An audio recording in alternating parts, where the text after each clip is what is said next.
Jeigu nori išmokti padaryti špagatą ar virš špagato, tai šis video yra būtent tau.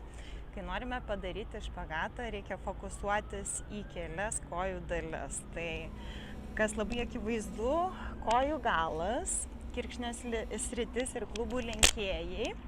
Klubas turi atsiverti, nes kai darome špagatą, klubai šiek tiek yra atverti, kad galėtų įsmukti į apačią. Tai vadinasi necentruoju. Reikia atverinėti klubus. Klubo atverimo špagatui yra 3 kryptis, kurios turi įtaką ir 3 pratimų grupės, kaip atverti klubus, kad padarytumėt špagatą ir tai ne pelotose. Dabar kaip tampyti špagatui. Siūlau visada padaryti gerą apšilimą, nes jei nepadarysite gero apšilimo, paprasčiausiai sustosite vietoj. Tai geras apšilimas su dinaminiais tempimo pratimais, pažadinti nervų sistemą idealiausiai yra saulės pasveikinimu.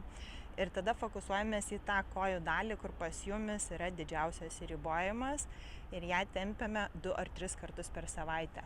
Atlikę dinaminius tempimo pratimus laikome ir statinius, kad nervų sistema įėjus į negilų tempimą, rodau pavyzdį. Laikant tokį tempimą 40 sekundžių, jūsų nervų sistemai smegenis nueis signalas, kad nėra per daug intensyvu ir kūnas gali atsipalaiduoti.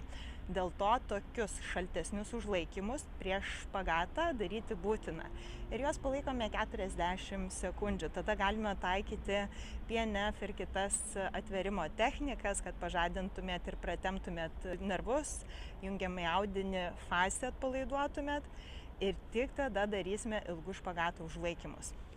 Dabar jeigu jūs darėt špagatą ir jūsų špagatas buvo toks, vadinasi, jums trūksta kojų ilgio iki žemės, tai turi susikurti naujas ilgis. Jį kūrime tik tai per ilgus užlaikymus, tad špagatą laikyti, jame sėdėti, privaloma minutė 40 arba 2. Mokslas tyrimus yra atlikęs, kad 40 sekundžių optimalu, tačiau per savo žmonės, kurie yra vyresnio amžiaus, yra nelankstus, galiu pasakyti, kad minutė 40 yra optimalus laikas, kur čiuopiame realius rezultatus per mėnesį laiko, tad laikykite ilgėliau. Laikymas turi būti malonus, turite laikyti ant blokelių, kad neskaudėtų jum, ar ne? Kaip laikote, jūs galėtumėte atsipalaiduoti ir čia svarbu kvėpavimas. Nepamirštam, kad kvėpavimas turi jūs nukelti į parasimpatinę nervų sistemą, tai jūs atpalaiduoti. Dėl to galime taikyti įvairias kvėpavimo technikas, viena iš jų, kad iškvėpimas yra ilgesnis. Ir taip atsipalaiduos kūnas ir jūs sukursit naują ilgį. Kai sukūrėt naują ilgį, labai svarbu užlaikymai, tai yra mobilumo pratimai. Ir čia nekalbėjau dėl laiko stokos apie mobilumo pratimus tampantis, jie irgi įeina, kaip ir minėjau, kad ir fascio atitempimo technikas, nervų pratempimo technikas, jėgos elementus, statinius tempimus, dinaminius tempimus ir mobilumo pratimus, visą tai apjungiame. Tai yra didelis mokslas, bet jisai veikia. Kūnai atsipalaiduoja. Vienas iš pavyzdžių mobilumas yra, aš padarau špagatą, tačiau sutempiu raumenis, kilsteliu ir laikau jį ir taip užtvirtinam sukurtą ilgį ir treniruodamėsi su šiais punktais padidinsit savo lankstumą ir jisai užsiliks ilgam. Aš startavau su virvutės ir špagato maratonu, tai tokia nauja programa, kur asmeniškai su jumis mes susiskambinam per Zoom.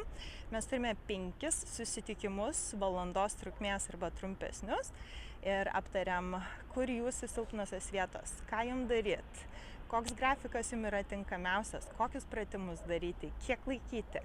Atsakau visus klausimus, jūs siunčiate man ataskaitas, kad nepamestumėt šito projekto, kad liktumėt motyvuoti.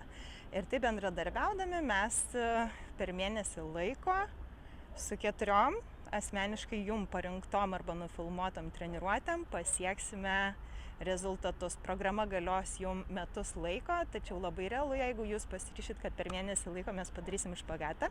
Tad labai kviečiu kiekvieną jungtis prie šios programos. Paliksiu detalesnį informaciją žemiau.